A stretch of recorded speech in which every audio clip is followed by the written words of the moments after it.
Mga Lodi, don't skip ads po tayo. Maraming salamat sa patuloy ninyong pagsuporta. Paki-like and share naman dyan mga Lodi. At sa mga gustong mag-donate sa ating GCash or regular na load, mag-comment lang po tayo. Para patuloy tayong makapag-upload ng mga bagong kabanata. Marami pong salamat. Subaybayan natin ang kwento ng isang kabataang nangarap para sa kanyang mga mahal sa buhay. Mula sa pinakamahina tungo sa pinakamalakas. Alamin natin ang kwento ng kanyang buhay. Kabanata 1511 hanggang Kabanata 1520. Kabanata 1511. Sinunod ni Shafe ang kanyang plano at dinala si Tina sa hotel. Pero sa lobby, hindi nila makita si Hansen o si Hanyan. Hindi mahilig si Dongmo sa mga ganitong kaganapan, kaya tinawag niya si Hansen sa isang battle room na matatagpuan sa hotel. Hansen, tingnan natin kung lumala na ang iyong mga kasanayan sa nakalipas na 10 taon, sabi ni Dongmo habang nakatayo siya sa battleground. May hawak siyang practice dagger. Umakyat si Hansen sa entablado na may hawak na practice sword, at sinabi niya, kahit na hindi ako nag-improve ng kaunti, tiyak na hindi ako lalala. Hindi sumagot si Dongmo, nagsimula na lamang siyang umatake gamit ang kanyang dagger. Ang mga kaibigan tulad ni Hanyan, Fang Yuanyuan, at Zhao Mingze ay nasa bleachers at nanunood. Tuwang-tuwa rin si Hong Lianshan habang nanunood. Naisip ko kung sino kaya ang mas malakas, si Senior Hansen o si Demigod Yi. Parang kumpiyansa si Fang Yuanyuan nang sabihin niya, syempre si Dongmo. Malakas ang kapatid ni Little Yan, pero hindi siya nakikipaglaban sa loob ng 10 taon. Siguradong nagkalawang na siya sa loob ng lahat ng panahong iyon. Ngumiti si Hanyan. Kahit gaano pa siya kalawang, hindi kayang matalo ng kapatid ko. Mabilis na sinabi ni Zhao Mingze, pareho silang alamat sa alliance. Pareho silang napakamalakas, imposible na matukoy kung sino ang mananalo. Habang pinag-uusapan nila ang dalawang nakikipaglaban, lumala ang intensidad ng laban. Ang mga kasanayan sa pagpatay ni Dongmo ay napakamalakas, at tiyak na kaya niyang patayin ang kalaban sa isang suntok. Kahit na hindi siya hahayaang patayin ng practice dagger ang kanyang kalaban, sa mga kamay ni Dongmo, ito ay talagang mapanganib pa rin. Malapit na ang mga manunood sa entablado kung saan nakikipaglaban ang mga nakikipaglaban, ngunit kahit na ganoon, hindi nila makita kung paano umaatake si Dongmo. Sa tuwing sumusugod siya, para bang nawawala ang kanyang katawan. Si Hanyan at Zhao Mingze ay mga demigod na, ngunit kahit sila ay hindi makita kung saan pumunta si Dongmo. Dong! Pinaikot ni Hansen ang kanyang talon at itinulak ito pabalik. Pagkatapos, narinig niya ang tunog ng metal na nauuna sa paglitaw ni Dongmo at ng kanyang dagger. Ilang segundo lang, nawala na naman si Dongmo, hanggang sa gumawa ng isa pang galaw si Hansen. Ang pag-atake ay nagdulot ng isa pang tunog ng metal, at muling nahayag ang presensya ni Dongmo. Halos hindi nakikita si Dongmo, parang multo na umiikot kay Hansen. Ngunit sa kabila nito, nagawang gamitin pa rin ni Hansen ang kanyang espada para harangan ang bawat pag-atake. Napakagaling nila. Naisip ko kung bakit hindi ako maging malakas tulad nila. Ang mga mata ni Hong Lianshan ay malapad na nakabukas. Hanyan, magaling ang kuya mo. Pero mas magaling pa rin ang Dongmo ko, sabi ni Fang Yuanyuan. Madalas sabihin ng mga tao na ang isang babaeng nagmamahal ay bulag. Nakikita ko ang katotohanan sa pahayag na iyon, matalino na sagot ni Hanyan. Hindi mo ba nakikita na nasuppress ang kapatid mo? Hindi siya makapalag. Hindi pa siya umaatake kahit isang beses. Ngumiti si Fang Yuanyuan. Tumingin si Hanyan kay Zhao Mingze at sinabi, natatakot ako na hindi ako pakikinggan ni Yuanyuan. Marahil mas maganda kung ikaw ang magpapaliwanag. Nakatuon si Zhao Mingze sa laban, ngunit nang tawagin siya nito, naputol ang kanyang pagkatulala. Mukhang kakaiba siya. Minsan sinabi ng aking ama na may iilan lamang na tao ang kanyang hinahangaan sa alliance. Isa sa mga taong ito ay si Hansen. Sa totoo lang, si Hansen ang pinakahinahangaan ng aking ama. Napakamalakas ng kanyang mga kakayahan sa pagsasanay, o kaya naman ay sinabi ng aking ama. Kaya, medyo nalulungkot ako tungkol dito. Umaasa akong makipaglaban ako kay Senior Hansen mismo para maipakita ko sa aking ama. Pero nakikita ko ito ngayon, alam kong kahit na may isa pang 10 taon na pagsasanay, malamang na hindi ko siya matatalo. Nagulat si Hanyan nang marinig ito. Hindi niya naisip na mag-iisip si Zhao 7th kay Hansen sa ganoong paraan. Hindi siya makapaniwala at nagtanong, ganoon kataas ang tingin ni Chairman Zhao sa kapatid ko. Ngumiti ng mapait si Zhao Mingze. Ang aking ama at ang iyong kapatid ay nagkaroon ng sama ng loob noon. Maaaring hindi kilala ng aking ama ang kanyang mga kaibigan o pamilya ng maayos, ngunit tiyak na alam niya ang tungkol sa kanyang mga kaaway. Mas maraming oras ang ginugugol niya sa pananaliksik sa kanyang mga kalaban kaysa sa ginugugol niya sa kanyang sariling pamilya. At si Senior Hansen ang kalaban na pinakasinasaliksik niya. Matagal siyang nag-aral sa kanya, hindi pinapansin ang kanyang pamilya sa pagitan ng mga oras na iyon. Marami kang sinabi, pero hindi mo sinabi na kasing lakas ni Senior Hansen si Dang Mo, sabi ni Fang Yuanyuan. Patuloy na sinabi ni Zhao Mingze, malakas si Demigod Yi, at napakamalakas ng kanyang mga kasanayan sa pagpatay. Kung titingnan mo sa ibabaw, masasabi mong siya ang pinakamalakas na demigod. Marami kang masasabi tungkol sa dalawa. Ngumiti si Han Yan. Tumingin si Zhao Mingze kay Fang Yuanyuan at sinabi na may mapait na ngiti, sa pagsasabi nito, hindi ako masyadong marunong sa mga sining ng pagpatay. Hindi ko maibibigay ang detalyadong pagsusuri sa kanyang mga kasanayan. Ngunit sa aking personal na opinyon, naisip kong ang mga pagpatay ay isang one-hit kill na bagay. Si Dang Mo ay umaatake ng hindi bababa sa 100 beses, at hindi siya nakagawa ng anumang pinsala kay Senior Hansen. Para sa isang taong dalubhasa sa pagpatay, masama iyon. Hindi direktang sinabi ni Zhao Mingze, ngunit malinaw na ibig niyang sabihin na kung ang isang pagpatay ay hindi isang single hit kill, ito ay isang pagkabigo. Nakatayo si Hansen sa parehong lugar kung saan siya nagsimula at hindi pa rin siya gumagalaw. Ginamit niya ang kanyang espada para patuloy na harangan ang bawat pag-atake na ibinigay ni Dang Mo. Nagulat si Zhao Mingze, ngunit ayaw niyang magsabi ng masama sa harap ni Fang Yuanyuan. Si Fang Yuanyuan ay umiibig, kaya halata kung bakit siya sobrang kumpiyansa sa mga kakayahan ni Dang Mo. Pero hindi siya tanga, at alam niya ang ibig sabihin ni Zhao Mingze. Little Yan, talagang ganoon ba kalakas si Senior Hansen? Naisip kong naiwan siya sa isang lugar sa kalawakan sa loob ng 10 taon. Tumingin si Fang Yuanyuan kay Han Yan na may pagtataka. Ngumiti si Han Yan at sinabi, pareho silang nagpigil ng kanilang kapangyarihan para makipaglaban dito. Kung totoo ito, mahirap sabihin. Narinig ito ni Fang Yuanyuan at nagmukhang masaya. Parehong iniisip ni Han Yan at Zhao Mingze sa loob-loob na ang pag-ibig ay nagiging mas bobo lamang sa mga babae. Alam ng lahat na pinapatahan lang siya ni Han Yan.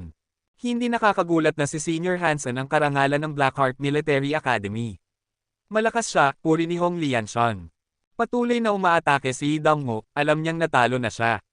Pero patuloy pa rin siya, gustong malaman kung gaano katagal makakayanan ni Hansen ang ganito. Dahil sa 10 taon, naniniwala si Dang Mo na dapat na nahabol na niya si Hansen, o nahijitin pa nga siya ngayon.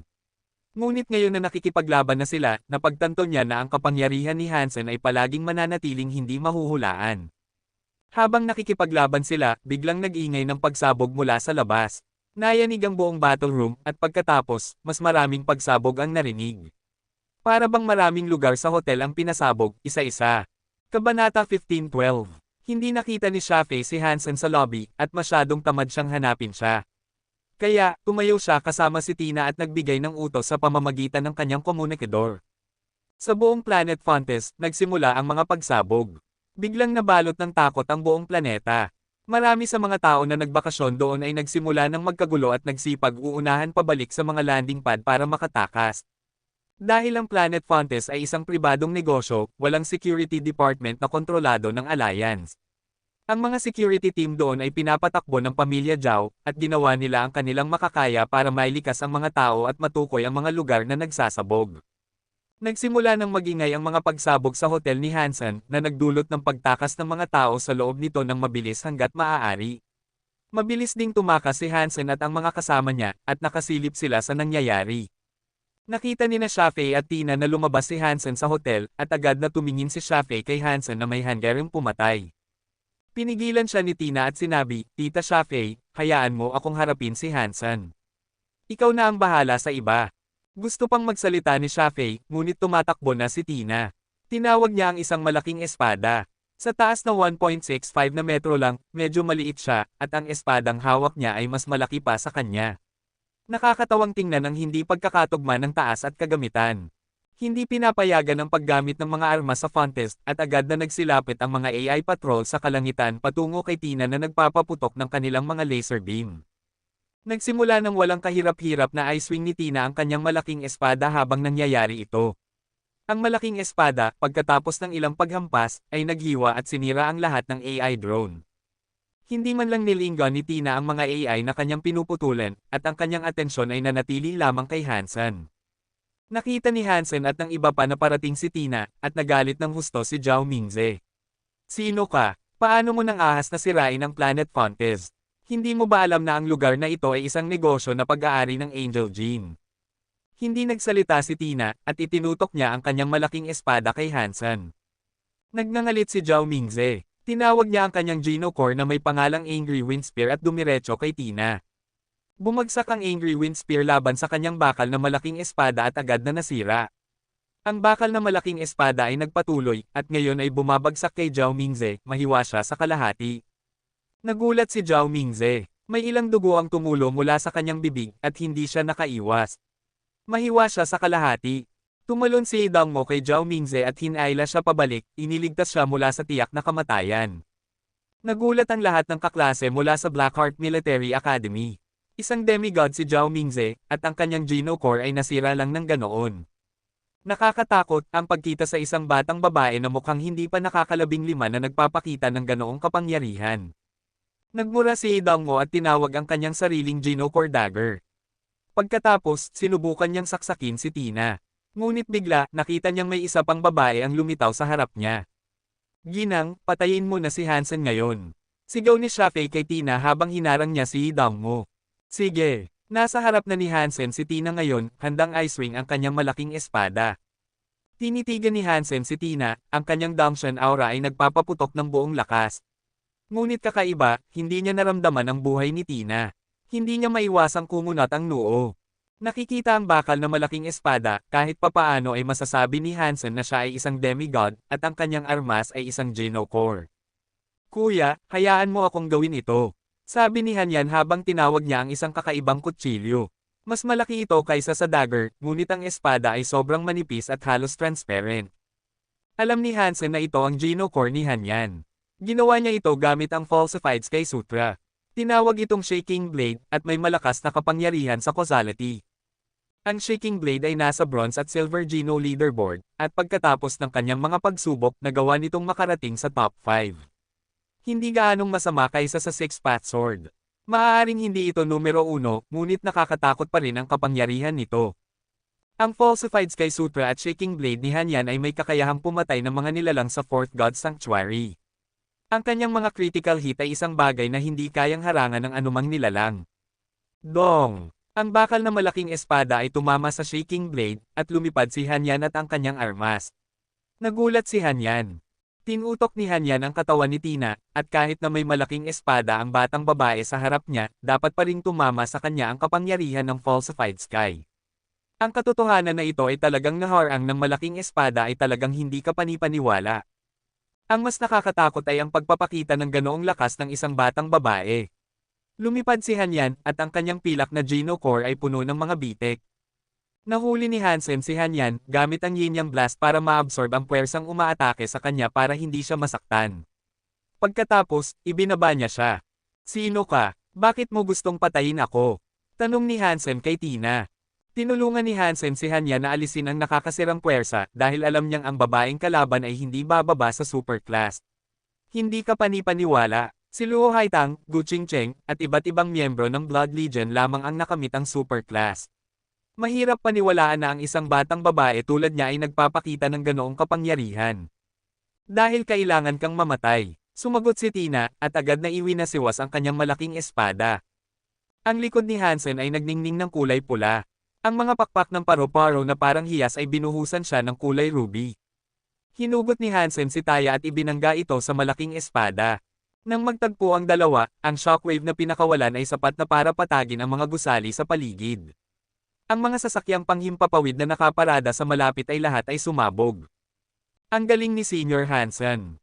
Ang lakas ng babaeng iyon, pero hindi siya magawa ng kahit ano, sabi ni Hong Lianshan. Masyadong mapanganib na manatili dito.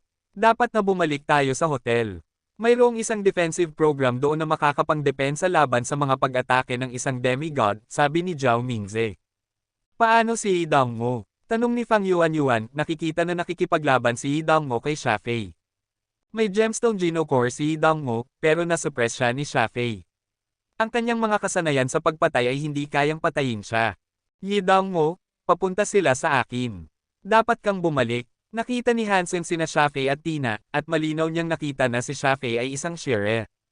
Ang batang babae ay tiyak na isang tao. Nasabi niya ito dahil gumagamit siya ng Genocore. Hindi gaanong marami ang nakakapagsama ng dalawang lahi na ito para lumaban, at ang New Community lamang ang may tunay na sama ng loob kay Hansen ngayon. Kabanata 15:13. Parehong ang tao at ang shire ay nagpapakita ng kapangyarihan na katumbas ng isang superclass na nilalang. Halos hindi ka panipaniwala. Hindi kakaiba na magkaroon ng superclass na naninirahan sa isang lugar sa New Community, ngunit bakit napakarami? Ang paraan ng pagsasanay ng mga shire ay nagpapahirap sa kanila na maging isang ikaapat na ranggo na mandirigma. Napakabihirang para sa isa sa kanila na maabot ang ikaapat na ranggo, at pinaniniwalaan na 5 shire lamang ang nakagawa nito. Bakit ang mga ganitong elite ay magtatapos na lumaban para sa New Community? Naisip ni Hansen sa kanyang sarili. Naisip niyang may mali. Yuan, sundan mo sila. Malamig na sabi ni Dangmo, habang tumatalon siya sa paligid sa labanan. Pero, pinanood ni Fang Yuan si Dangmo na patuloy na gumagalaw sa paligid, hindi direktang nakikipaglaban kay Shafe. Kung wala siyang special powers, malamang na malubha na siyang nasaktan ngayon. May tiwala si Fang Yuan kay Dangmo, ngunit alam niyang mapanganib pa rin ang sitwasyon. Umalis ka na, sabi ni Dangmo. Mahigpit ang kanyang boses. Yuan, tere na. Okay lang sila, kasama ang kapatid ko, pag-alo ni Hanyan sa kanya. May mga kamera. Pwede nating panoorin ang nangyayari mula doon. Sinubukan nilang kumbansihin ni Zhao Mingze at ng iba pa si Fang Yuan na pumasok.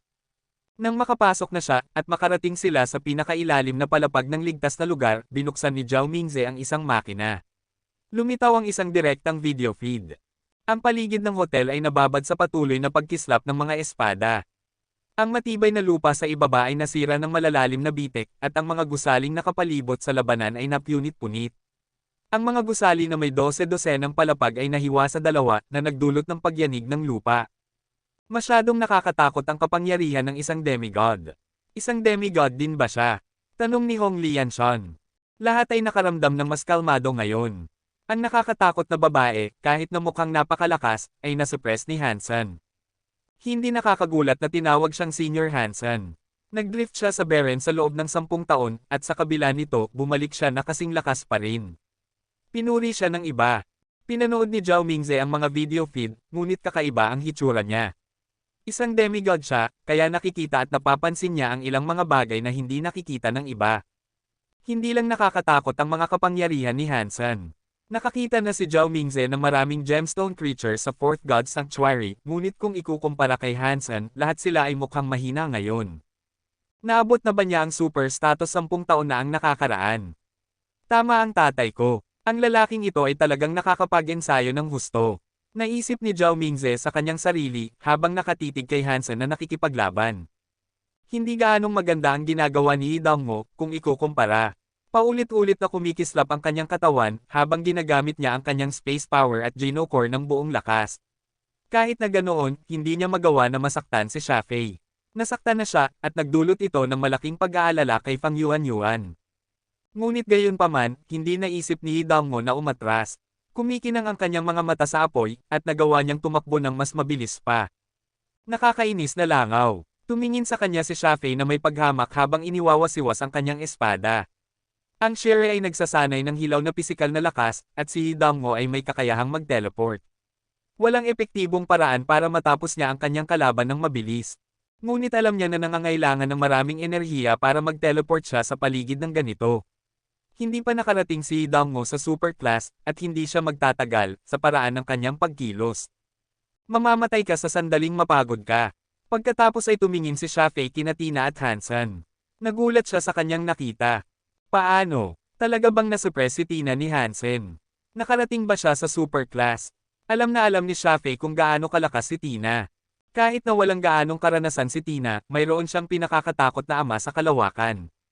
Ang chairman ay tumulong kay Shafe na maging isang ikaapat na ranggo na shire, kaya mahirap isipin kung gaano kalakas talaga si Tina dahil anak siya ng chairman.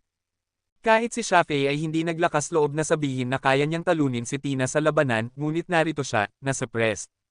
Malalakas na kasanayan sa paghawak ng espada. Hindi nakakagulat kung bakit nabigo si Naga. Hindi nila kayang labanan ng isang tao na ganyan. Nakakatakot ito. Masaya si Shafei na dinala niya si Tina ngayon. Naniniwala si Shafei na kaya niyang harapin si Hansen ng mag-isa dahil hindi niya inaasahan na makarating siya sa super class. Ayon sa mga plano na ginawa niya, nabigo na siya sa misyon, bagaman. Ano man ang resulta, parusa ang naghihintay. Ngunit dahil naroon si Tina, may pagkakataon na magbago ang mga bagay. Hindi mas malakas ang kanyang mga kapangyarihan kaysa kay Hansen, ngunit may dala siyang bagay na nagbibigay sa kanya ng mga kapangyarihan ng isang Diyos. Kahit na mahina siya para magamit ito ng mahusay hanggat maaari, alam niyang sapat na ito para patayin si Hansen. Ginang, malapit na ang oras. Kailangan nating patayin siya ngayon, sigaw ni Shafei kay Tina. Naiinis si Tina, at kumpiyansa siya sa kanyang sariling mga kapangyarihan. Maliban sa kanyang ama, wala nang iba pang dapat na maihambing sa kanya. Hindi niya inaasahan na masupres siya ni Hansen, sa kabila ng pagbibigay ng lahat. Talagang naiinis si Tina. Hindi mahalaga kung anong kasanayan ang sinubukan niyang gamitin, palaging naantala ang kanyang casting. Kailangan niyang kanselahin at gumalaw o kung hindi ay ipagsapalaran ng isang suntok. Talagang naiinis siya sa pakiramdam na hindi niya matapos ang pagcast ng kanyang mga kasanayan. Tanga na tao, babayaran mo ang iyong kabastusan. Biglang umatras si Tina, habang nagniningning ang kanyang noo at naglabas ng isang maliwanag na puting liwanag. Bigla, isang puting kristal na baluti ang nagsimulang takpan ang kanyang buong katawan. Ang kristal na baluti ay nagparamdam sa kanya na banal, ngunit nang maramdaman ni Hansen ang enerhiya na nagmumula dito, nakakagulat itong malakas. Lumiit ang mga pupil ni Hansen sa sandaling makita ng kanyang mga mata ang baluti. Pamilyar ito sa kanya. Ang baluti ay nagpapaalala kay Hansen sa itim na kristal na baluti na kanyang pag-aari sa kanyang Sea of Soul.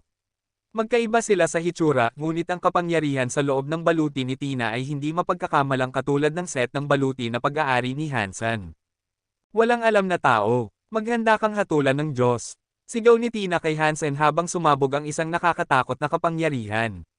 Nawala siya at muling lumitaw, direkta sa harap ni Hansen. Handa nang bumagsak sa kanya ang kanyang malaking espada. Isang set lamang ng baluti ito, ngunit nadagdagan nito ang kanyang kapangyarihan at bilis ng isang hindi kapani-paniwalang halaga. Mahirap paniwalaan na totoo ito. Kabanata 15:14. Habang sumisigaw si Shafei kay Tina, nanlamig ang mga mata ni Idammo. Ang kanyang mabilis na katawan ay biglang naglabas ng isang hindi kapani-paniwalang kapangyarihan. Para bang lahat ng bilis at kapangyarihan na kaya niyang taglayin ay pinakawalan sa isang sandali. Buzz! Nagsama ang kanyang dagger at ang kanyang katawan. Napahati ang kalangitan at ang tela ng espasyo ay humigpit. Itinusok ang dagger sa dibdib ni Shafei. Nakita ang dagger na nakatusok sa kanyang dibdib, biglang tumawa ng may pang-uuyam si Shafei. Ang kanyang kamay ay mabilis na kidlat at hinawakan niya ang dagger at sinabi, "May hangad kang mamatay, sinusubukan mo akong lokohin." Sa susunod na segundo, humigpit ang pagkakahawak ni Shafei sa dagger habang nagbago ang kanyang mukha. Nagkamali siya. Ang dagger na naisip niyang nahawakan niya ay hindi ang tunay na banta, isang anino lang iyon. Habang nangyayari ito, lumitaw ang walang emosyon na mukha ni Idammo sa likod niya. Iniswing niya ang kanyang tunay na dagger, itinutusok ito ng malalim sa kanyang likod. Sobrang tuwang-tuwa si Fang Yuanyuan, nakikita ang tagumpay na ito. Hindi man lang siya makapagsalita ng maayos. Sumigaw si Hong Lianshan, "Dammo God, magaling." Ang pagpapabiya sa sarili na ma-distract bago ang isang assassin ay isang hangad na mamatay, sabi ni Zhao Mingze. Nagsimulang kumalat at bumuhos ang dugo mula sa kanyang butas na likod, ngunit hindi mukhang nakahinga si Idammo. Nakatigil ang kanyang dagger, parang naipit ito sa isang buto o iba pa. Gusto niyang hilahin ito, ngunit tumanggi itong gumalaw. Iniswing ni Shafei ang talam sa kanyang kamay, at alam ni Idammo na kailangan niyang iwanan ang kanyang armas at umatras. Lumingon si Shafei, hindi pinapansin ang dagger na nakatusok sa kanyang likod. Sinabi niya kay Idammo, "Minamaliit kita, mura na tao. Dapat kang magmalaki sa katotohanang nagawa mong saktan ako." Pagkatapos noon, nagsimulang maglabas ng isang kakilakilabot na kapangyarihan ang katawan ni Shafei. Humampis siya patungo kay Idammo sa bilis na mas mabilis kaysa dati.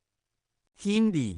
Ang katawan ng babaeng Shiren na iyon ay katulad ng isang super demigod. Malakas si Idammo, ngunit kailangan niya maging super class para mapatay siya agad. Hindi sapat ang kanyang kapangyarihan para maabot ang super class, kaya hindi niya siya napatay. Kumunat ang noo ni Hanyan.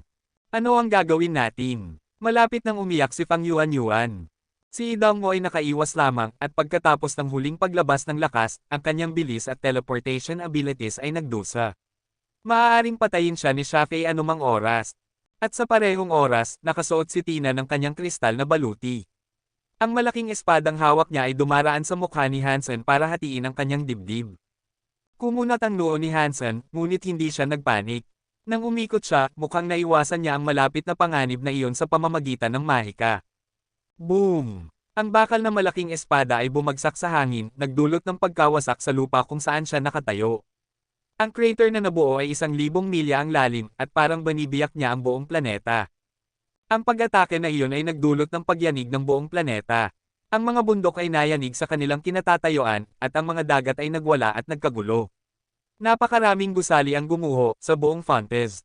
Nagulat ang lahat, hindi makapaniwala sa kanilang nakikita.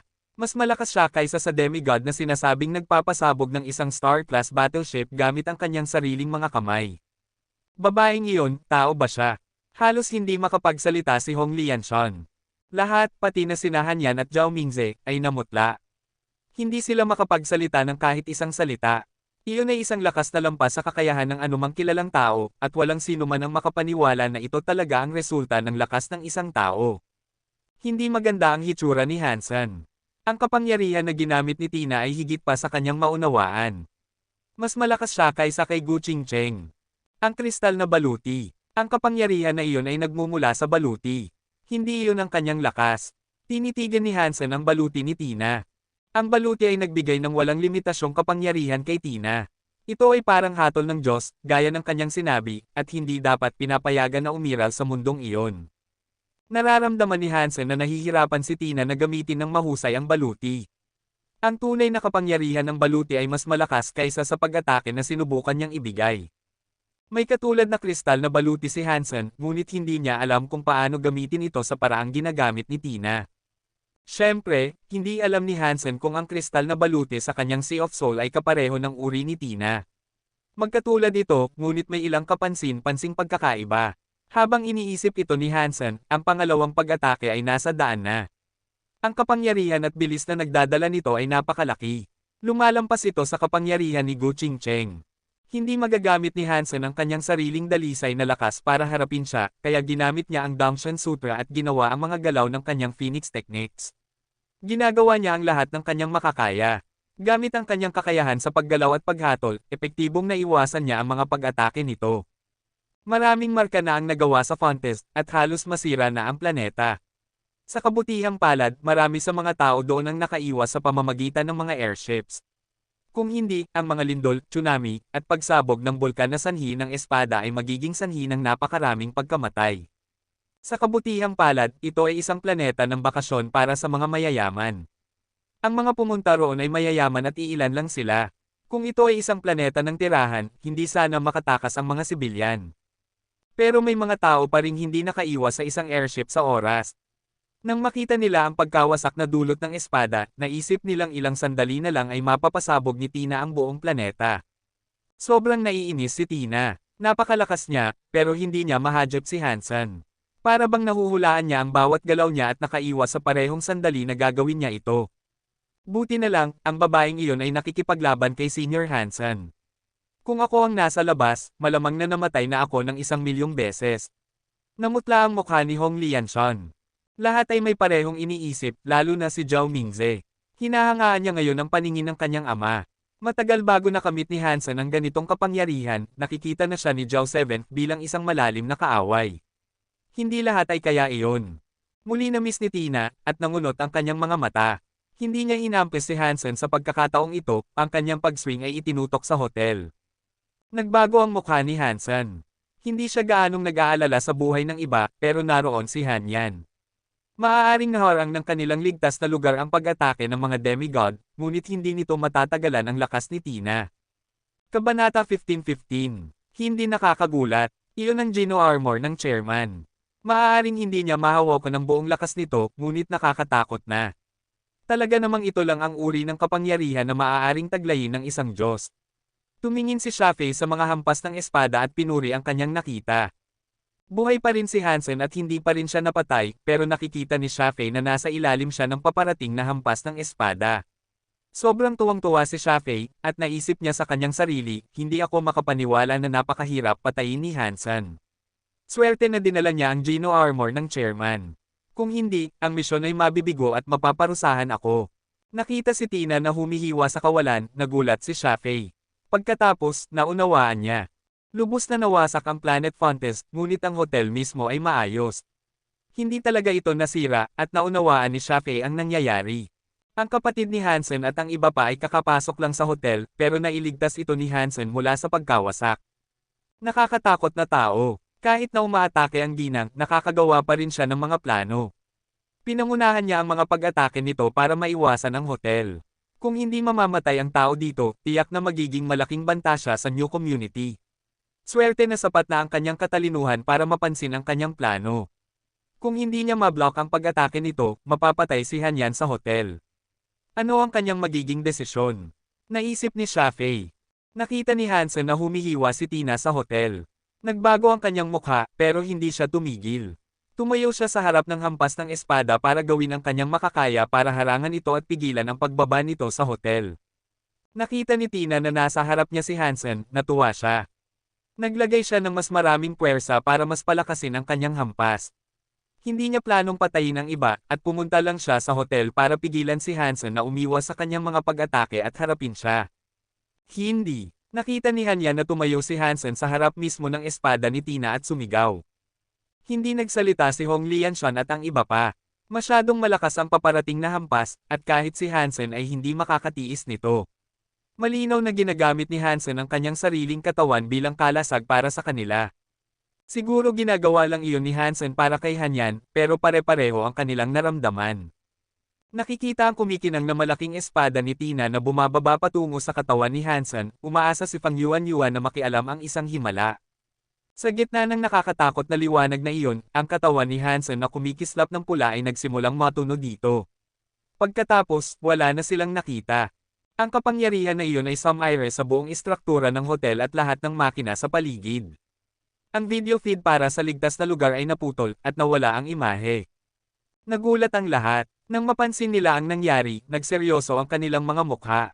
Umaasa silang nagawa ni Hansen na maitaboy ang huling pag-atake na iyon, kung hindi, sila naman ang susunod. Habang halos lumabas ang kanilang mga puso sa kanilang dibdib, nakarinig sila ng malakas na pagsabog. Pagkatapos nito, nagsimulang manginig ang buong ligtas na lugar. Boom! Sa labas ng hotel, bago tumama ang pag-atake ni Tina kay Hansen, lumitaw ang isang madilim na lilang arm shield sa kanyang braso. Mabilis na naging 3 metro ang taas ng kalasag na nagkukubli kay Hansen. Bumagsak ang pag-atake ni Tina laban dito. Nang tumama ang suntok, lumitaw ang salitang, overbearing, sa kalasag. Lumipad si Hansen patalikod sa hotel, banibiyak ang ilang pader habang tumatakbo siya. Nang tumama siya, gamulong siya sa lupa ng ilang daang metro. Pero nakatayo pa rin si Hansen. Duguan ang kanyang bibig, pero hawak pa rin niya ang kalasag. May ilang bitik na ang arm shield, pero ang salitang, overbearing, ay kumikinang na ngayon na parang araw. Sa parehong oras, sumigaw si Tina. Ang kapangyarihan na kanyang pinakawalan ay binalik sa kanya ng kalasag. Naramdaman ni Tina ang isang nakakapangilabot na lakas na bumaba sa kanya, at ang baluting nakabalot sa kanya dati ay nagsimulang mahulog. Duguan ang kanyang mga labi. Hindi pag-aari ni Tina ang set ng baluting iyon, at higit pa rito, hindi niya ito lubos na makontrol. Ngayon na ang kapangyarihan na kanyang pinakawalan ay binalik dito, i-disconnecta nito ang baluti, at iba't ibang piraso ng baluti ang nagsimulang mahulog mula sa kanya. Nagulat sina Hansen, Tina, at Shafe. Hindi nila inaasahan na matatapos si Tina na maalis sa baluting suot niya. Nararamdaman ni Hansen na masyadong malakas ang baluti. Ang kapangyarihan na kanyang ibinalik ay kakilakilabot, ngunit hindi sapat para talagang sirain ang baluti mismo. Ngayon na naalis na si Tina sa baluti, medyo nakakagulat. Pareho ba si Tina sa akin? Hindi rin ba niya makokontrol ng maayos ang baluti? Kaya, nang bumalik ang kapangyarihan sa baluti, i-disconnecta siya dito. Iniisip ni Hansen, patungo sa kristal na baluti. Kung hindi makokontrol ni Tina ang baluti, kailangan lang ni Hansen na kunin ito. Kahit na hindi niya magamit ito, palaging magandang ideya ang asset denial. Kung wala siyang baluti, tiyak na matatalo siya ni Hansen. Nagbago ang mukha ni Tina. Pagkatapos, dumiretso siya sa kristal na baluti sa parehong oras. Gaya ng iniisip ni Hansen, hindi makokontrol ng maayos ni Tina ang baluti. Ang Gino Armor ay pag-aari ng chairman. Tinuruan niya si Tina ng isang paraan kung saan magagamit niya ang kapangyarihan ng baluti, isang paraan na gumagana lamang para sa kanya. Wala rin itong anumang negatibong epekto. Pero dahil mayroon si Tina ng genes ng chairman na nagpapahintulot sa kanya na pansamantalang gamitin ang kapangyarihan ng baluti. Si Tina lang ang makakagawa nito, at kahit si Shafe ay hindi makapag-udyok ng reaksyon mula sa baluti kung susubukan niyang gamitin ito. Itinuro ng chairman ang paraang ito kay Tina sa harap ng lahat. Ngunit sa kabila ng pagdinig ng lahat sa kanyang itinuro, si Tina lang ang nakakapagamit ng Geno Armor. Naniniwala sina Shafe at ang iba pa na ang baluti ay naglalaman ng kapangyarihan ng isang Diyos. Ang mga Diyos lang tulad ng chairman at Tina ang makakagamit nito. Nagmamadali sina Hansen at Tina patungo sa baluti na may parehong bilis. Sa kasamaang palad, mas malapit si Tina sa baluti. Ginamit ni Hansen si Taya, at nagsimulang i-swing ito kay Tina. Sa isang kisap mata, naitaboy niya ito gamit ang isang pag-swing ng kanyang sariling espada. Gamit ang espasyo na nakuha niya sa hampas na iyon, nagmadali si Hansen sa baluti para kunin ito. Hinawakan niya ito, ngunit agad niyang napansin kung gaano ito kabigat. Hindi niya maangat ang baluti, at nahulog siya kasama nito. Tumawa si Tina na napigilan lang ni Hansen nang makita niya ito. Ito ang baluti ng Diyos, at ang mga mortal na tulad mo ay hindi kayang madungisan ito ng iyong dumi. Kabanata 15:16. Ayaw bitawan ni Hansen, kaya hinayaan niyang mahulog siya sa lupa kasama ang baluti. Nabuo ang isang bunganga sa lupa, nagpaangat ng isang ulap ng alikabok. Kinagat ni Hansen ang kanyang ngipin, tinawag ang kanyang Real Blood Geno Core. Gusto niyang tingnan kung kaya niyang kontrolin ang baluti sa ganoong paraan. Pero nang hawakan ng Real Blood ang baluti, parang tubig na tumulo sa anti-stake paper. Gamulong lang ito at hindi nakakonekta sa baluti. Lumapit ulit si Tina, hawak ang kanyang malaking espada. Hindi magagawang protektahan ni Hansen ang baluti at makipaglaban kay Tina ng sabay, at alam niyang kung makukuha niya ulit ang baluti, mas mahirap siyang paalisin sa susunod. Ginamit ni Hansen ang kanyang kalasag para harangan ang malaking espada ni Tina. Ginamit niya ang kanyang espada para itulak siya pabalik at pigilan siyang makalapit sa baluti. Walang silbi ang pagbabantay dito. Ang baluti ng Diyos ay hindi para sa iyo, mortal. Tumingin si Tina kay Hansen na may paghamak habang patuloy siyang umaatake. Nakatingin si Shafe na gulat na gulat. Pagkatapos niyang masaktan si Dangmo, hindi niya tinuloy ang pagpatay sa kanya. Tumakbo siya kay Hansen, gustong tulungan si Tina na makuha ulit ang baluti. Masyadong mababa ang level ni Dangmo para maging malaking tulong at malubha siyang nasaktan. Gusto niyang pigilan si Shafe, pero hindi niya ito maabutan. Ang tanging magagawa niya ay panoorin siyang lumipad palayo. May gold pattern shield at God Geno Core si Hansen. Hindi magiging mahirap na patayin si Tina, pero dahil sumali na si Shafe sa labanan, si Hansen ang mapapahamak. Gamit ang gold pattern shield, hindi natatakot si Hansen na matalo sa dalawa, pero hindi gumagalaw ang baluti. Hindi niya dapat palapitin si Tina, at pinipigilan siya nitong makipaglaban sa paraang gusto niya. Ang gold pattern shield ay isang berserk super beast soul, pero pagkatapos ng kakilakilabot na suntok na natanggap nito, may malaking bitek sa ibabaw nito. Gayunpaman, sa kasalukuyan, hindi kayang tumagos ni Tina at Shafe ang kanyang depensa. At higit pa rito, nagagawa niyang ibalik sa kanila ang pinsalang sinubukan nilang idulot. Pero hindi nagtagal, nagsimulang umatake sina Shafe at Tina mula sa magkabilang panig na nagpahirap kay Hansen na panatilihin ang bilis. Kailangan niyang ito ng pansin sa pag-block kay Tina muna para maiwasan siyang mahawakan ang baluti. Habang ang kanyang katawan ay puno ng pinsala mula kay Shafe, nagsimulang dumyugo siya. Pang! Natanggap ni Hansen ang isang masamang suntok mula kay Shafe, at ang kanyang katawan ay tumama sa kristal na baluti. Nasa gilid ng baluti si Tina, halos handa ng hawakan ito. Masyadong huli na para pigilan siya ni Hansen, kaya ang kanyang susunod na plano ay bumangon, hawakan si Hanyan, at tumakas. Pero bago niya magawa ang alinman doon, naramdaman niyang nag-aalab ang The Story of Jeans. Hanggang ngayon, nagpapakita lang ito ng kaunting aktibidad, at ang mga reaksyon nito ay wala namang maitutulong sa isang labanan. Pero nagsimula na itong gumana ng maayos, at hindi alam ni Hansen kung bakit. Sa sandaling nagsimulang gumana ang The Story of Jeans, naramdaman ni Hansen na parang mayroong reaksyon ang kanyang katawan at ang kristal na baluti sa loob ng kanyang katawan. Sa susunod na segundo, nagsimulang lumiwanag ang kristal na baluti sa lupa. Parang nasa tubig ang pakiramdam ng katawan ni Hansen. Nahulog siya sa kulay cream na kristal na baluti. Imposible. Paano? Halos sumigaw sina Shafe at Tina. Nanlaki ang kanilang mga mata, parang nakakita lang sila ng multo. Hindi sila makapaniwala na nagawa ni Hansen na i-activate ang baluti. Walang paraan. Sinabi ni Ama na ang ibang nilalang sa universo ay hindi kayang i-activate ang baluti para sa kanilang sarili. Tanging ang mga tulad natin, na may dugo ng isang Diyos, ang makakagawa nito. Hinawakan ni Tina ang kristal na baluti, gustong gamitin ang paraang itinuro ng chairman para mailabas si Hansen. Pero nang hawakan ni Tina ang baluti, naramdaman niya ang isang puwersang nagdulot sa kanya na sumigaw at tumalsik palayo. F***, ano ang nangyari? Sinubukan ni Tina na higpitin ang kanyang mga kamay na manhid habang nakatingin sa baluti na may mukha ng hindi paniniwala. Nagulat din si Shafe. Na-activate ni Hansen ang Geno Armor at pinalitan si Tina bilang gumagamit nito. Ano ang nangyari? Ito ang Geno Armor ng chairman. Tanging ang mga may dugo ng isang Diyos ang makakagamit nito. Paano niya ito na-activate? Mayroon ba siyang mas mataas na pahintulot? Nagpupumilit mag-isip si Shafe kung paano posible ito, at nagiging labis siyang nag-aalala. Nasa loob ng baluti si Hansen, na perpektong umaangkop sa kanyang katawan. Habang patuloy na tumatakbo ang The Story of Genes, naramdaman niya ang nakakatakot na kapangyarihan ng baluti na pumapasok sa kanya. Gusto niyang sumigaw, at ang lakas na pumasok sa kanya ay parang kaya nitong sirain ang universo gamit lamang ang isang suntok. Napakalakas nito. Ito ba ang kapangyarihan ng kristal na baluti? Sinubukan ni Hansen na gumalaw sa paligid gamit ang baluti ng Diyos. Pero pagkatapos lumipat ng kaunti, naramdaman niyang pumutok ang tela ng espasyo. Hindi ka panipaniwala ang kapangyarihan na taglay nito. Kinuyam ni Hansen ang kanyang kamao at naramdaman ang pag-agos ng kapangyarihan doon. Naisip niya sa kanyang sarili, ang kapangyarihan ng The Story of Genes ay ang pagkontrol sa kristal na baluti. Gamit ang kapangyarihan na ito, kahit na ang mga super demigod creatures ay hindi isang puwersa na dapat takutin. Napakasulit nito. Kahit na nagtagal ako ng 10 taon para makuha ito, sulit pa rin ito. Tumingin si Hansen kina Shafe at Tina. Kinuyam niya ang kanyang kamao at itinutok ito ng diretso kay Tina. Mag-ingat ka, Ginang. Sumigaw si Shafe, itinutulak siya palayo. Nanigas si Tina.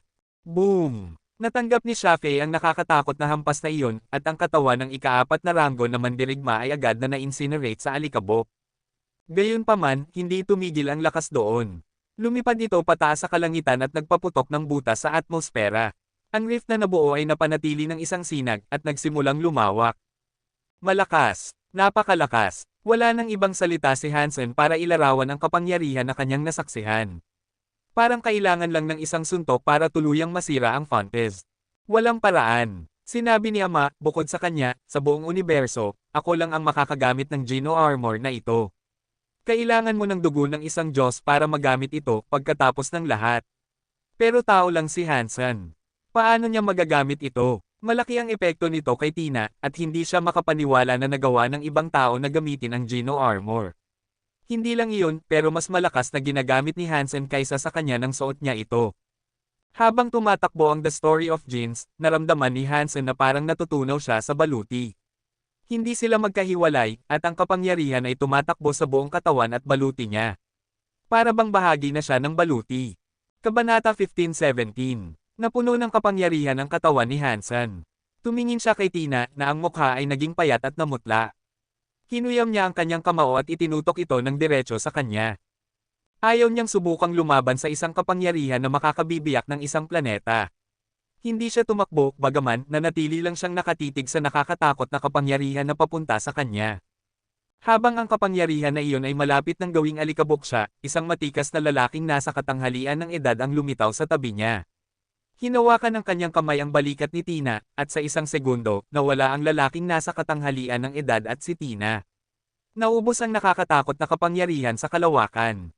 Ginamit ni Hansen ang kanyang Dangshan Aura para hanapin ang paligid, pero parang wala na sina Tina at ang lalaking nasa katanghalian ng edad sa Planet Fontes. Sa ibang quadrant ng kalawakan, muling lumitaw sina Tina at ang lalaking nasa katanghalian ng edad. Nagulat pa rin si Tina sa nangyari, pero masaya siyang makita ang lalaking nasa katanghalian ng edad. Tito Chingyo, bakit ka nandito? Ngumiti ang lalaking nasa katanghalian ng edad at sinabi, kung hindi kita binabantayan, mapapatay ka na sana. Natatakot pa rin si Tina sa nangyari, at sinabi niya, napakakatakot ng taong iyon. Naisip kong sinabi ni Ama na tanging ang mga may dugo natin ang makakagamit ng Geno Armor na iyon. Bakit kaya nagawang gamitin din ito ng tao, at naglabas pa ng mas malakas na kapangyarihan gamit ito? Pinitik siya ni Tito Chinyo sa ulo gamit ang kanyang daliri. Hooray! Sabi niya, umatras. Tito Chinyo, bakit mo ako pinalo? Nararapat lang iyon sa iyo, sabi ni Tito Chinyo. Tumakas ka rito, ninakaw mo ang baluti ng chairman sa proseso. Ngayon, wala na ang baluting iyon. Kinukuha iyon. Paano mo ipapaliwanag ito? Mukhang nag-aalala si Tina. Hinailan niya ang braso nito at nagmakaawa. Tito Chinyo, kailangan mong magsabi ng maganda kay ama. Kung hindi, sigurado akong mamamatay ako.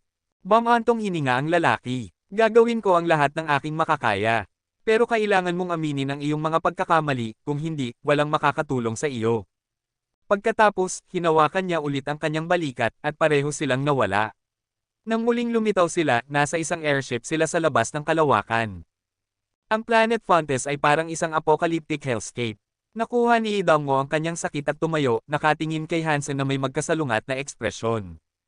Naisip niyang nasa Beren si Hansen sa loob ng 10 taon, kaya nagkaroon siya ng pagkakataong maabutin siya. Pero may malaking pagkakaiba pa rin sa kanilang dalawa, ang agwat na naghihiwalay sa kanilang mga kapangyarihan ay parang karagatan. Pinilit ni Hansen na ipasok ang baluti sa kanyang Sea of Soul. Habang ginagamit niya ang The Story of Jeans, naging bahagi na ng katawan ni Hansen ang kristal na baluti. Ngayon, magagamit niya ito kailanman niya gusto. Pero kapag tumigil siya sa pagpapatakbo nito, mawawala ang pakiramdam na iyon. Hindi na niya mararamdaman ang koneksyon sa baluti. Kuya, lumabas sina Hanyan at ang iba pa mula sa mga guho ng hotel. Nakita si Hansen na nakatayo ng matuwid, nagulat siya, at agad siyang tumakbo patungo sa kanya. Punong-puno ng mga bakas ng tuyo na luha ang kanyang mukha na nagpapahiwatig na kakatapos lang niyang umiyak. Nasaan ang dalawang nakakatakot na babaeng iyon? Takot na takot si Hong Lianshan, hindi na makita sina Shafei o Tina.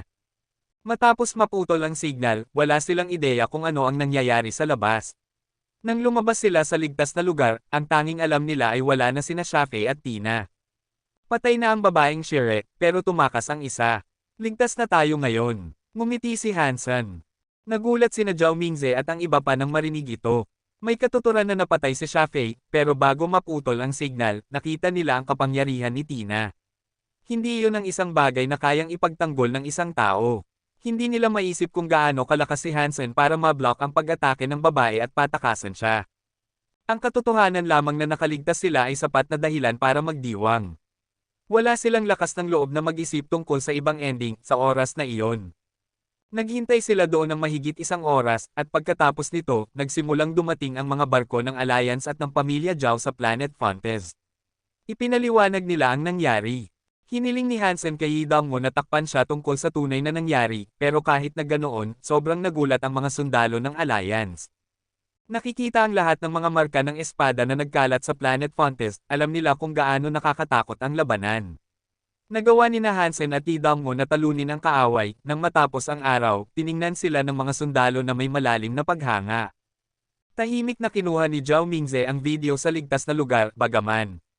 Ipinagtapat niya ito, at ipinadala niya ito kay Zhao 7 nang makaya niya. Pinanood ni Zhao 7 ang tape at inulit ito ng ilang beses bago nagsalita. Sabi niya, alamin kung sino ang babaeng iyon at alamin din kung ano ang kanyang baluti. Ama, kailangan pa ba nating imbestigahan si Hansen? Hindi mapigil ang magtanong ni Zhao Mingze. Malamig na sinabi ni Zhao 7, hindi. Kung kaya niyang talunin ang isang babaeng tulad nito, sapat na patunay na abnormal siya. Lumalampas ito sa lahat ng ating inaasahan. Mas malakas siya kaysa sa atin. Walang silbi na patuloy nating imbestigahan siya. Siguraduhin mong tingnan ang babae sa pagitan ng mga oras na iyon. Alamin kung sino siya, pero huwag kang magtawag ng pansin o magdulot ng galit sa anumang potensyal na bagong kaaway. Opo, gagawin ko kaagad iyon. Isang demigod si Zhao Mingze, at isang surpasser lang si Zhao 7. Pero kahit na ganoon, sa harap ni Zhao 7, parang bata si Zhao Mingze na hindi masyadong marunong. Pagkatapos umalis ni Zhao Mingze, nagsimulang magsalita sa kanyang sarili si Zhao 7. Mukhang masyadong mabagal ang ating pananaliksik. Ang isipin na may ganitong lakas sa ating mundo, lumalampas ito sa kakayahan ng karaniwang demigod. Dapat tayong mabilis na gumawa ng mas malaking angel gene fluid. Dahil sa nangyari sa Planet Fontes, bumalik si Han Senador sa spotlight ng Alliance sa kauna-unahang pagkakataon sa loob ng 10 taon. Pinag-uusapan ng lahat kung gaano siya kalakas, pero walang sino man ang nakakaalam ng tama. Batay sa kalagayan ng planeta at sa sinabi ng mga tao, natukoy na nakarating na si Hansen sa superclass. Pero hindi pa siya nakakapasok sa santuaryo sa loob ng 10 taon, at hindi siya nagtagal doon bago siya mawala.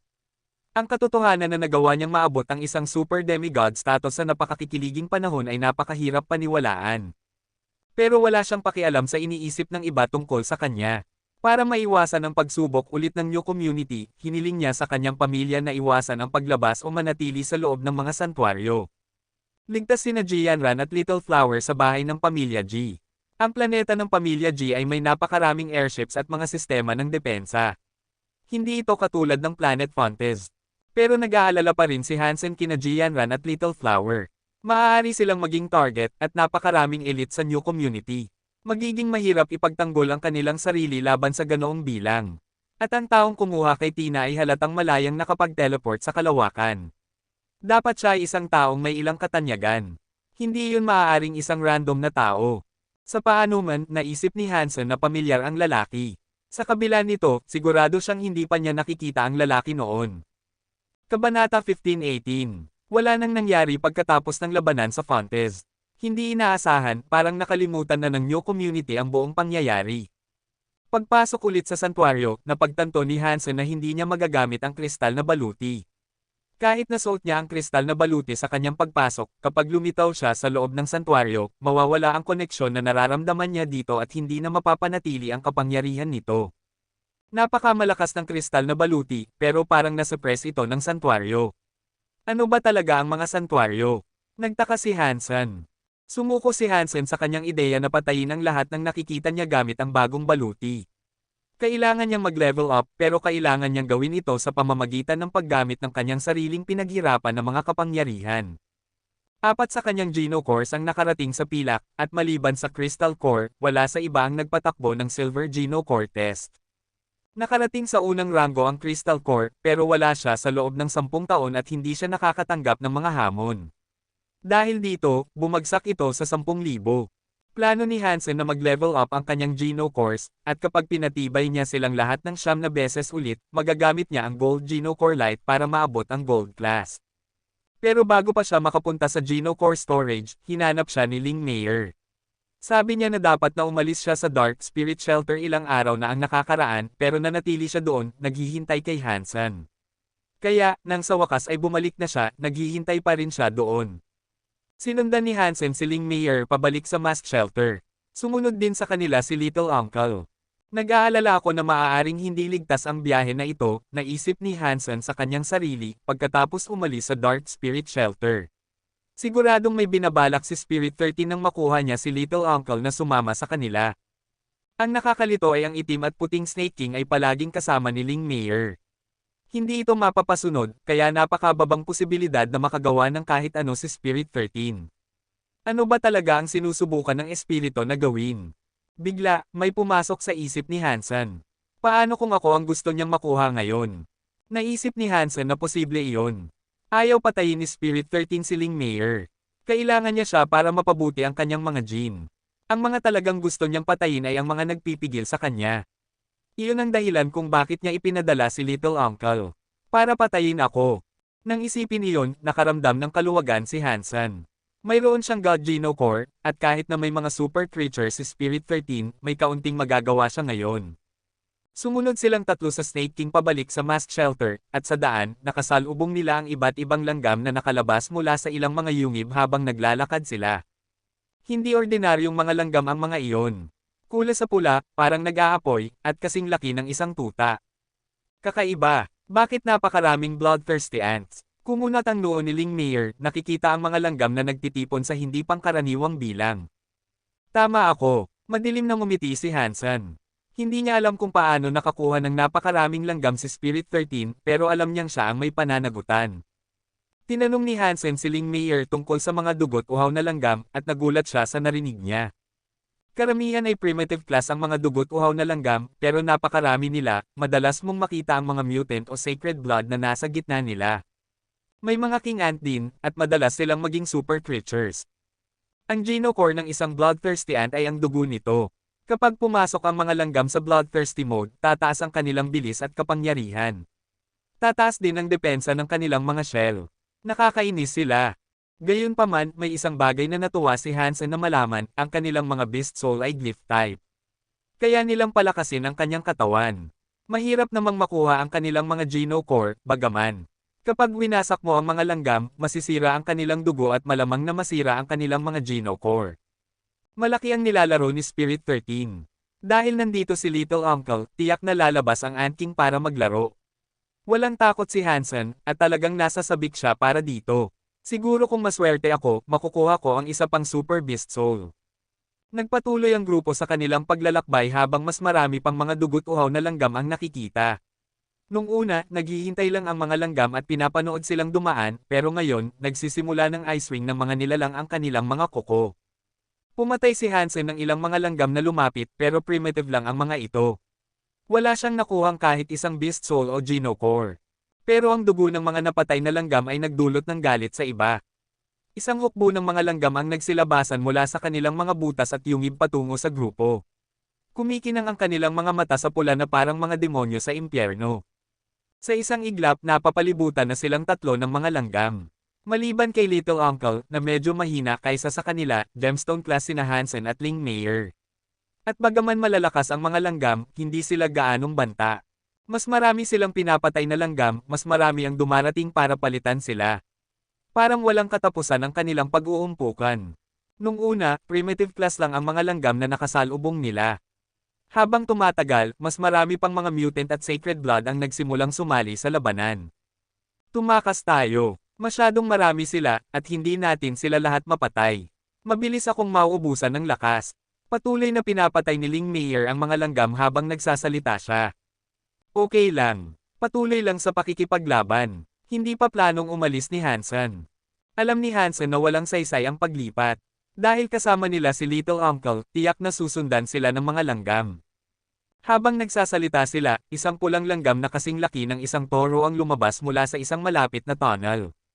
Nako, isang bloodthirsty Ant King. Nakita ni Ling Mayer ang higanting langgam, at nang makita niya ito, nagbago ang kanyang mukha. Nauna sa kanila ang Snake King, at nang makita nito ang higanting langgam, lumingon ito, kinuha si Ling Mayer, at mabilis na tumakbo patungo sa mask shelter. Wala itong pakialam kina Hansen o Wang Yuhang. She asterisk T. Ano ba ang nangyari sa ahas na iyon? Bakit ito tumakas at iniwan tayo ng ganyan? Sigaw ni Wang Yuhang. Sa isang malalayong yungib, pinanood ni na Spirit 13 at Spirit 12 sina Hansen at Wang Yuhang na napapalibutan ng dagat ng mga langgam. Sabi ni Spirit 13, nakakahiya na wala dito si Dollar, kung hindi, mapapatay rin natin siya. Huwag kang mag-alala, napakaraming nasa paligid niya na kailangan nating patayin, at gagawin natin.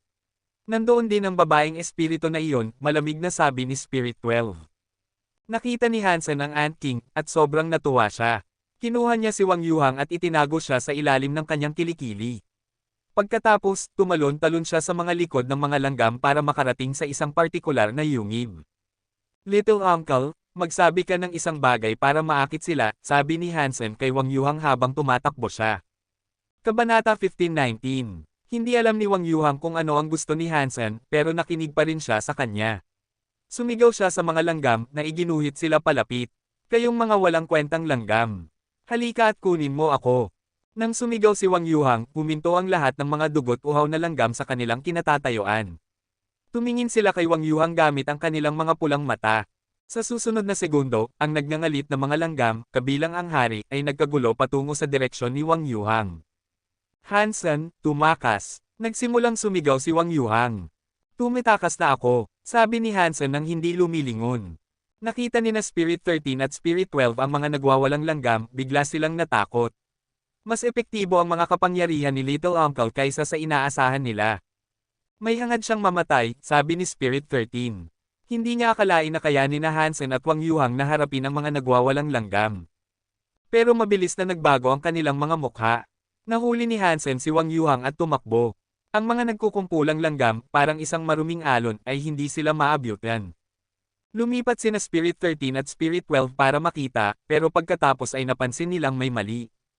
Si Spirit 12 ang unang nag-react, at sinabi niya, hindi. Papunta sila sa ating kanlungan. Hindi naman nila ito maaabot, di ba? Kinabahan ang mukha ni Spirit 13. May mali sa taong ito, hindi siya maabuti ng Ant King. Bumalik tayo sa kanlungan. Hindi natin sila dapat papasukin. Mukhang masama ang pakiramdam ni Spirit 12. Gusto niyang ihinto ang kanyang ginawa, pero hindi niya maabutin si Hansen. Napagtanto nilang huli na. Masyadong mabagal sila, at medyo malayo na sila kay Hansen. Imposible na makarating sila sa kanilang patutunguhan bago ang tao. Siguro nagtatakbo lang sila ng random sa isang direksyon, di ba? Hindi naman siguro sinasadya na papunta sila sa ating kanlungan. Sinubukan ni Spirit 30 na aliwin ang kanyang sarili. The Asterisk Man. Lahat ng ito ay plano ng taong ito. Hindi kasing walang muwang ni Spirit 13 si Spirit 12. Masama ang itsura ng kanyang mukha, at patuloy siya sa paghabol. Patuloy na tumatakbo si Hansen, hawak pa rin si Wang Yuhang. Nakikita ni Wang Yuhang na hindi maabutin ng mga hukbo ng langgam, at naiwan pa nga ang Ant King. Nasasabik siya sa ganito, at nag-udyok ito sa kanya ng mga asar, kayong mga pangit. Dapat kayong magpasalamat sa Diyos na pinayagan niyang mabuhay ang mga pangit na bagay na kayo. Okay lang kung ayaw niyong tumulong, pero ngayon, ginagawa niyo ang lahat para patayin si Uncle Wang. Kayong mga maruruming bagay ay mga hayop. Susunugan kayo ng Diyos sa apoy at gagawin kayong barbecue ants, at kakainin ko ang inyong mga inihaw na bangkay habang umiinom ng alak. Kung ang mga masamang tingin ay nakakapatay, malamang na pinatay na ni Wang Yuhang ang mga langgam ng maraming beses sa pamamagitan ng kanilang mga matatalim na mata. Kumikinang ang mga matang iyon na parang mga parol, kumikislap sa pula habang nagmamadaling tumakbo ang mga langgam. Lalo na ang Ant King. Para bang personal niyang pinatay ang pamilya nito. Lumipad ito sa hangin at tumama sa likod ni Hansen, handang salakayin si Wang Yuhang. Mamamatay na ako! Mamamatay na ako! Sumigaw si Wang Yuhang, nagpupumiglas at nagwawala gamit ang kanyang mga kamay at paa. Tinawag ni Hansen ang kanyang God Geno Core para umiwas sa Ant King. Hindi alam ni Hansen na napakaganda pala ni Wang Yuhang sa mga nilalang. Parang ang mga pang-aasar ng tao ay parang stimulant injectors, nagbibigay ng dagdag na adrenaline sa mga naghahabol sa kanya. Hindi planong gamitin ni Hansen ang kanyang God Geno Core, pero napagtanto niyang kailangan na niyang gawin iyon. Lumipad ang mga kuko ng Ant King patungo sa mukha ni Wang Yuhang, hinahanap na tanggalin ang kanyang mga mata sa kanilang mga socket. Pero nang bumilis ulit si Hansen, naiwan ulit ang Ant King. Ginamit ni Wang Yuhang ito bilang isa pang pagkakataon para asarin ang mga insekto. Mga langgam, gusto niyong hawakan ang magandang mukha na ito. Para sa isang tulad kong lalaki, ang mukha ko ay ang aking kapalaran. Kahit na ibenta mo ang lahat ng iyong ari-arian, hindi pa sapat para makover ang kahit isang biyahe ko sa local makeup store. Patuloy na tumatakbo si Hansen habang ginagawa ni Wang Yuhang ang kanyang makakaya para asarin ang mga langgam. Nagngangalit ang hukbo ng mga langgam, determinadong hindi sila pakawalan. Mukhang galit at walang pag-asa sina Spirit 13 at Spirit 12. Hindi nila maabutin ang mga langgam, at papalapit ng papalapit ang mga langgam sa kanilang kanlungan. Walang duda, sinasadya ni Hansen na akitin ang mga langgam sa kanlungan. Nakikita ang nagngangalit na mga hukbo, hindi nila maisip ang mga kakilakilabot na maaaring mangyari kapag nakarating sila doon. Ama, pigilan mo sila o wala nang matitira sa ating kanlungan. Sumigaw si Spirit 13. Ito lang ang paraan. Kinagat ni Spirit 12 ang kanyang ngipin at tinawag ang ilang mga itlog na parang mga bola ng ping-pong. Ikinalat niya ang mga ito sa lupa na may malinaw na pag-aalangan. Kumalat ang kata sa lahat ng dako at sinabi niya, babayaran ko sila. Ginamit ni Spirit 12 ang mga itlog ng dugot ahas. Mga sanggol ang mga ito ng gemstone sacred blood creatures. Tiyak na maaakit ng lasa ang mga langgam. Gumamit siya ng isa para akitin ang mga langgam na puntahan si Hansen. Kung hindi, hindi sana naakit ni Little Uncle ang mga nilalang mula sa napakalayong distansya. Pero napakahalaga ng mga dugot ahas, at kinaiinisan ni Spirit 12 na kailangan niyang gumamit ng higit pa. Pero pagkatapos niyang itapon ang mga ito, wala nang reaksyon ang mga langgam dito. Patuloy pa rin silang naghahabol kay Hansen. Ano ang nangyari? Bakit hindi gumana ang mga itlog? Nagbago ang mukha ni Spirit 13. Nako, pinagalit nila ang mga langgam. Hindi sila maaakit ng amoy ng itlog lang. Mas kinagat ni Spirit 12 ang kanyang ngipin, at pagkatapos ay ibinato niya ang natitirang mga itlog niya sa hukbo ng mga langgam. Hindi na siya makakatipid sa puntong ito, kaya ibinato niya silang lahat. Tumama ang mga itlog ng dugot ahas sa kanilang mga shell, nagkalat ang mga katas sa lahat ng dako. Naisip ni Spirit 12 na siguradong makukuha nito ang atensyon ng mga langgam pero hindi niya kailanman inaasahan na ganap na hindi nila papansinin ang mga ito. Kahit ang mga langgam na may katas ng itlog sa kanila ay hindi nag-aalala. Nakatuon pa rin sila sa paghahabol kay Wang Yuhang. Hindi. Walang pag-asang sumigaw sina Spirit 12 at Spirit 13. Ang mga baliw na langgam na naghahabol kina Hansen at Wang Yuhang ay nasa kanlungan na ngayon. Dumating si Hansen sa pasukan at lumipad sa itaas. Pagkatapos, lumapit ang Ant King para sirain ang gate. Boom! Nasira ng katawan ng Ant King ang gate, itinapon ito sa gilid. Pagkatapos, nagsipag-umpukan ng napakaraming langgam sa loob. Kabanata 15:20. Nako, naramdaman ni na Spirit 12 at Spirit 13 ang isang panginginig. Pinangunahan ni Hansen ang hukbo ng mga langgam papasok sa kanlungan, at ang mga pulang matang mga langgam ay nagkalat sa lahat ng dako nang makapasok sa loob. Hindi nila maabutin si Hansen, kaya kumain lang sila ng anumang nilalang na nasa kanilang daan. Pati ang mga gusali at mga istruktura ay nasira sa kanilang pagwawala. Ang mga langgam ay parang isang umaapaw na ilog na nagbaha sa buong kanlungan. Sa ilang sandali, ang lupa ay parang isang dugong pula na dagat. Papatayin kita! Nakita ni Spirit 12 ang mga nilalang sa kanyang kanlungan na kinakain ng mga langgam. Mahirap silang paamuhin, at mas lalo niyang kinagat ang kanyang panga. Pinigilan siya ni Spirit 13 na sumugod para salakayin si Hansen. Nasa lahat ng dako ang nagngangalit na mga langgam, at naroon din ang Ant King. Masyadong mapanganib na pumunta. Masaya si Spirit 13 na ang kanilang mga Dark Spirit Stones ay nasa Dark Spirit Shelter, tiyak na tiyak iyon. Malamang na mapapatay na sila dahil sa lahat ng mga langgam na nakakuha na ng kanilang kanlungan. Nagmadali si Hansen sa Spirit Hall at kinuha ang Spirit Stone na nakabaon sa estatwa. Pero ang Spirit Stone ay hindi pag-aari ni Spirit 13 at nalaman niyang pag-aari lang iyon ng isang Royal Spirit. Ikinadismaya niya ito. Hindi handang magbigay ng katapatan kay Hansen ang Royal Spirit at nagpakamatay ito. Naisip ni Hansen na maaaring may koneksyon ang espiritu kay Spirit 12. Sa puntong ito, nabaligtad na ang kanlungan. Pinangunahan ni Hansen ang mga nagkukumpulang langgam palabas, iniwan ang isang kanlungan na halos mga guho na lang.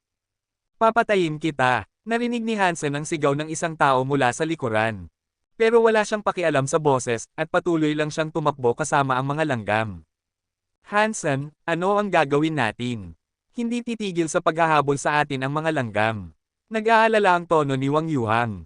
Papatayin natin ang Ant King at magiging maayos ang lahat, sabi ni Hansen, habang patuloy siyang tumatakbo. Paano? Kaya mo bang patayin ito? Parang super demigod sa akin, sabi ni Wang Yuhang. Well, pwede nating subukan, sabi ni Hansen, at pagkatapos ay pumasok sa isa pang pasilyo. Ang pasilyo ay isang tao lang ang taas, at nang pumasok si Hansen, sumunod ang Ant King. Maraming bato ang nabasag para makapasok ito. Nakita ito ni Hansen bilang kanyang pagkakataon. Pagsasamahin niya si Taya sa pulang liwanag mula sa kanyang God Geno Core. Mabilis siyang lumapit sa mga mata ng langgam. Biglang naging malalaking butas ang mga mata ng Ant King. Agad na natigilan ang nilalang sa sakit, at umatras ito na biglang gustong tumakas sa yungib. Little Uncle, hilahin mo ito pabalik dito. Huwag mong hayaang tumakas. Mabilis na tumawag si Hansen. Hindi ko aakit ang bagay na iyon. Sigaw ni Wang Yuhang, pero sa huli ay hindi niya napigilan ang sarili. Sumigaw siya sa Ant King, babong langgam. Akala ko ba gusto mo ako? Halika at kunin mo ako. Gusto nang umatras ang Ant King, pero iniwan nito ang handering iyon nang marinig nito ang boses ni Wang Yuhang. Na may nakamamatay na tingin, sinubukan ng Ant King na sumugod pabalik. Patuloy itong nagkukutkot para maabot si Wang Yuhang at patayin siya.